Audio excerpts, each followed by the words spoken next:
Good morning student, I am Dimple Parekh, royal international school से।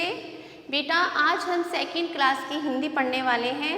हिंदी व्याकरण हमारे हिंदी फर्स्ट में 2 लेसन कंप्लीट हो चुके हैं ना, और थर्ड लेसन चल रहा था नींद, और चलो उसकी बात बाद में करते हैं।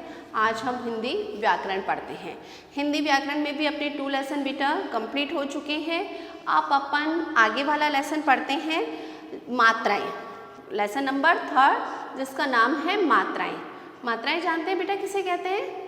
आपने पढ़ा है ना, फर्स्ट क्लास में आपको बताया था ना, आ की मात्रा, ई की मात्रा, ऊ की मात्रा, बड़े ऊ की मात्रा, री की मात्रा, है ना। तो आज हम उन मात्राओं के बारे में पढ़ेंगे कि एक बार रिवीजन कर लेना वो सारी चीज़ें जो आप फर्स्ट क्लास में पढ़ चुके हो, वो दोबारा से एक बार आपको याद आ जाएगी, और जिससे आपको शब्दों को पढ़ने में आसानी रहेगी। तो मात्राओं के बिना हम कोई भी शब्द को नहीं पढ़ सकते। हर शब्द को पढ़ने के लिए हमें मात्रा की आवश्यकता होती है, और हर शब्द में कोई ना कोई मात्रा लगी हुई होती है। तो आज मात्राओं के बारे में पढ़ेंगे। तो पहले पेज नंबर आप निकाल लीजिए, 19 निकाल लिया सबने। मैं लेसन पढ़ रही हूँ, आप ध्यान से समझिएगा, फिर मैं आपको और अच्छी तरह समझाऊंगी। ओके। सुबह सुबह सूरज निकला है, चारों तरफ है लाली, ची ची करके चहक रही है चिड़िया डाली डाली, धीमी धीमी हवा चल रही झूम रही है डाली, संग हवा के घूमे खुशबू खेतों में हरियाली। एक छोटी सी यहाँ पे कविता दे रखी है। इस कविता में बेटा बहुत सारी मात्राएं आई है। इसमें आ की मात्रा भी आई है, आपकी ई की मात्रा भी आई है, ऊ की मात्रा भी है, छोटे कू की मात्रा भी है, बड़े कू की मात्रा भी है। तो बेटा एक बार देखो, इनके अंदर मैं पढ़ाती हूँ और फिर मैं आपको समझाती हूँ। ऊपर कविता में दिए गए वर्णों और उनके साथ लगे चिन्हों को ध्यान से देखिए और बताइए आपको क्या समझ में आ रहा है। आपने सही समझा। स्वर जब व्यंजन के साथ जुड़ते हैं तब उनका रूप बदल जाता है, और उसका बदला हुआ रूप ही क्या कहलाया जाता है बेटा? मात्रा। मैंने इजी रूप में अभी आपको थोड़ी देर पहले समझाया था ना, मात्रा क्या होती है। उसी प्रकार से अगर हमसे कोई इसकी डेफिनेशन पूछे, अर्थात इसकी हमारी कोई परिभाषा पूछे, तो आप परिभाषा में क्या लिखेंगे? स्वर जब व्यंजन के साथ जुड़ते हैं, स्वर जानते हो ना, ए आई, और व्यंजन है ना। तो ये जब स्वर व्यंजन के साथ जुड़ते हैं तब उनका रूप क्या हो जाता है? बदल जाता है, अर्थात उनके अंदर बदलाव आ जाता है। उनका बदला हुआ रूप ही क्या कहलाता है बेटा? मात्रा। ओके। जब स्वर और व्यंजन एक साथ जुड़ते हैं तो जुड़ने पर उनका रूप क्या हो जाता है? बदल जाता है, और वही क्या कहलाई जाती है? मात्रा। ये आपकी मात्रा की डेफिनेशन है। वर्णों के साथ आए रंगीन चिन्ह भी स्वरों की मात्राएं हैं। अब देखिए इसके अंदर, आप स्टार्टिंग के अंदर देखिए, इसके अंदर बहुत सारी मात्राएं दे रखी है। सुबह सुबह, सुबह सुबह में आप देखेंगे ना, सुबह, सुबह में कौन सी मात्रा है? ये छोटे को की मात्रा है दोनों में, सुबह सुबह में। सूरज, सूरज के अंदर कौन सी मात्रा है? बड़े को की मात्रा है। उसी प्रकार से फिर चारों, है ना, ये किसकी मात्रा है? एक की मात्रा है ना। तो इस तरह से इनमें सब में किसी न किसी की इसमें मात्राएं लगी हुई है। बेटा सब में ब्लैक कलर से लिखा हुआ है, लेकिन जहाँ पर ब्लू कलर आया है ना, वहाँ पर क्या है? मात्रा है। वो मात्रा आपको पहचाननी है। कौन सी मात्रा है मैंने आपको फर्स्ट क्लास में समझा दिया था, और जिसको अगर मात्राएं नहीं समझ में आ रही है वो मेरे फर्स्ट क्लास के वीडियो देख सकते हैं। फर्स्ट क्लास के वीडियो में बेटा अभी मैं मात्राएं ही समझा रही हूँ कि कौन सी मात्रा किसकी है। ओके। तो यहाँ पे मात्रा मैं आपको नहीं समझाऊंगी, क्योंकि अब आप सेकंड क्लास में आ गए ना, बड़ी क्लास में आ गए ना। अगर आपको फिर भी कोई प्रॉब्लम आती है मात्रा के अंदर, तो मेरे फर्स्ट क्लास के वीडियो आ रहे हैं ना, वो फर्स्ट क्लास के वीडियो देख लीजिए, उसमें सारी मात्राओं के बारे में मैं डिटेल से समझा रही हूँ। ओके बेटा, तो आपको इसमें से देख के बताना है ये कौन सी मात्रा है, ये कौन सी मात्रा है, ये कौन सी मात्रा है। ओके। पेज पलटिए। स्वरों के लिए निश्चित चिन्ह मात्रा कहलाते हैं। अब इसमें दूसरी एक और दे रखी है कि स्वरों के लिए निश्चित चिन्ह जो होते हैं वह क्या कहलाते हैं? हमारे मात्रा कहलाते हैं। हिंदी वर्णमाला के सभी व्यंजनों में ए स्वर मिला हुआ होता है। ओके, समझ में आया?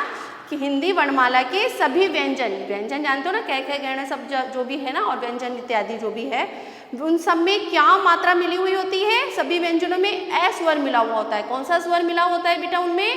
ए स्वर की ध्वनि, यानी कि ए स्वर उसमें मिला हुआ रहता ही रहता है।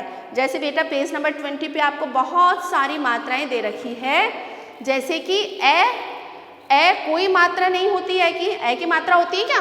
ये ए मैंने लिखा, इस ए की कोई मात्रा है नहीं है ना, वो अपने आ के अंदर ही है बस। अब जैसे मैंने बोला आ, तो आ के अंदर मात्रा नजर आ रही है आपको? आ रही है ना, एक डंडा लिखा हुआ खींचा हुआ है, तो ये आ की मात्रा का है ना। ओके, उसी प्रकार से ई की मात्रा, ई की मात्रा कौन सी आ जाएगी? अपनी अभी बताई थी मैंने, ये वाली मात्रा, ये ई की मात्रा है। बड़े ई की मात्रा, ये बस इधर से ये चीज ऐसे ये वाली हो जाएगी। ओके, उसी प्रकार से ऊ की मात्रा सब दे रखी बेटा आपकी, छोटे ऊ की, ये बड़े ऊ की, ये सारी आपको नीचे मात्राएं दे रखी है। ओके, ये तो आपको समझ में आई गया। व्यंजन की मात्रा, व्यंजन के अंदर क्या होता है? कै के नीचे हलत लगाया हुआ रहता है ना, ये ऐसे कै, और इसके नीचे लगा हुआ है ना हलत, छोटे सा एक डंडा सा खींचा हुआ रहता है, ये वाला है ना, प्लस ए, दोनों बिन के क्या बन जाएंगे अपने? क। ओके, और शब्द अगर कोई हम बनाएंगे, कोई भी शब्द बना लो, कम, यानी कि कम मात्रा, जैसे कर रहे थे ना कम, उसी प्रकार से आपको दे रखा है कै प्लस ए की मात्रा लगी हुई है, तो का हो गया, फिर का से संबंधित शब्द बना हुआ है, फिर कै के ई की मात्रा लगा रखी है, छोटी ई की, तो किताब, किताब के अंदर छोटी ई की मात्रा आती है ना, इस तरह से किताब, है ना। तो ये सारी ये जो मात्राएं हैं वो आपकी इसमें पूरी ऐसे की ऐसे एज इट इज दे रखी है। और इसके अलावा ये तो आपको मात्रा अच्छी तरह आती है, आई होप ये तो आप फर्स्ट क्लास में बहुत अच्छी तरह से पढ़ चुके हैं ना। अब इसके अंदर बेटा कुछ ऐसे चिन्ह हैं जो इन चिन्हों को जानना आपके लिए बहुत इंपॉर्टेंट है। ये जो चिन्ह है वो जस्ट इसके नीचे ही दे रखे हैं, वो चिन्ह आप पहचानिए, तभी आपको समझ में आएगा कि आपके जो शब्द हैं उन शब्दों में क्या लिखा हुआ है, आपको शब्दों का अर्थ तभी समझ में आएगा।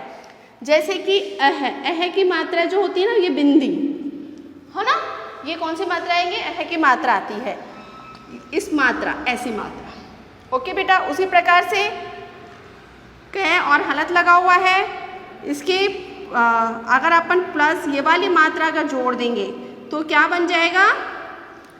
मैंने ये हलत लगा कै बनाया और कै बना के हलत लगाया प्लस, और ये वाली मात्रा आपको जोड़नी है, तो ये क्या बन जाएगा? कै के ऊपर आपको क्या लगानी है? बिंदी लगानी है, तो ये वाला शब्द इसमें बन जाएगा। तो इस तरह से आपको शब्दों को जोड़ना है। और मैंने अगर उससे संबंधित कोई शब्द पूछा तो आपको शब्द बनाना है, तो आप कौन सा शब्द बना सकते हैं? कंगन, है ना। इसी तरह से नीचे आपको बहुत सारे अह की मात्रा के शब्द दे रखा है, एक ये वाली मात्रा है ना, इस वाली मात्रा का ये वाला शब्द आ गया। अब इसके अंदर आप जैसे आपको लगाना है, क्या करेंगे? जैसे मैंने शब्द जोड़ा प प्लस फिर ये वाली मात्रा लगा दी, इजिकल टू क्या हो गया वो, और यहाँ पे क्या बन जाएगा? शब्द अगर बनाएंगे तो क्या बनेगा? पंखुड़ी। ओके बेटा, समझ में आ गया आपको? तो इस तरह से जो शब्द है वह शब्द क्या है? हमारी मात्राओं से संबंधित है। तो आपको समझ में आ गया होगा, आई होप, मात्रा किसे कहते हैं। ओके, तो बेटा आज के लिए इतना ही पढ़ते हैं हम। होमवर्क थोड़ा सा आपको बता देती हूँ। आपको होमवर्क में बेटा क्या करना है? आपको सिर्फ होमवर्क में आज सिर्फ ये मात्राएं जो आपकी दे रखी है ना, स्वर की ये वाली मात्राएं आपको पेज नंबर 20 पे, स्वर की मात्रा और व्यंजन वाली मात्रा, ये सारी मात्राएं आपको अपनी नोटबुक में कंप्लीट करनी है। ओके, जैसे सारणी बनी हुई ना, एज इट इज एक ये सारणी आपको अपनी नोटबुक में बनानी है और अच्छी तरह से समझना है कि ये वाली मात्रा कौन सी है और इस मात्रा को क्या कहा जाता है, और ये वाली मात्रा लगाने से शब्द किस तरह से उसमें चेंज आ जाता है। ये आपको अपनी नोटबुक में आज कंप्लीट करना है। ओके बेटा, आज के लिए इतना ही। Good day, goodbye, take care.